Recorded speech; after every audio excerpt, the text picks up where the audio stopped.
السلام عليكم ورحمة الله وبركاته. النهارده يا جماعة جايب لكم شقة إيجار مفروشة زي ما حضراتكم كده شايفين، حاجة في منتهى الجمال، فرش جديد، تشطيب عالي.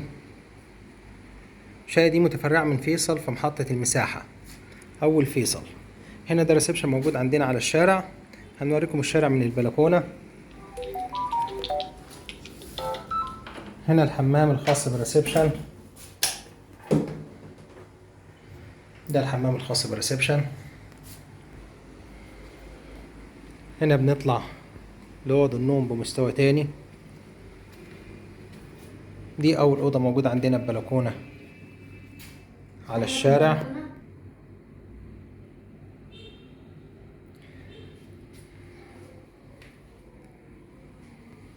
طبعا مكيفة، فيها 2 تكييف.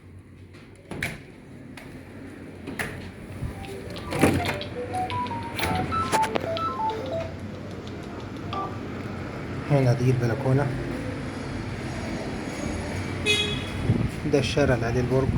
احنا تاني نمرة من شارع علي حمد اللي هو شارع المساكن، وشارع فيصل هناك اهو. احنا مسافة قريبة جدا بيننا وبين فيصل. دي كده أول أوضة موجودة عندنا، دي أول أوضة بتكييف. نكمل كده في الطرق.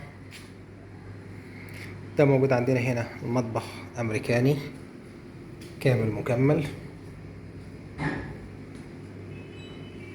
زي ما حضراتكم كده شايفين. نكمل،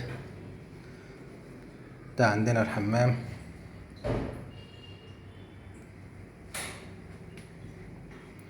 ودول عندنا هنا أوضتين، دي أول أوضة،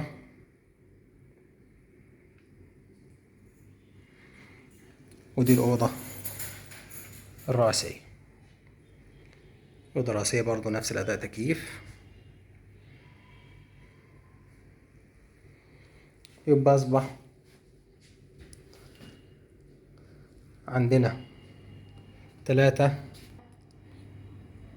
عندنا 3 أوض نوم، والمطبخ والحمام الرئيسي في الطرقة، وريسبشن لوحده،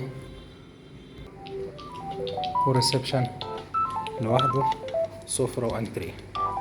السلام عليكم ورحمة الله وبركاته.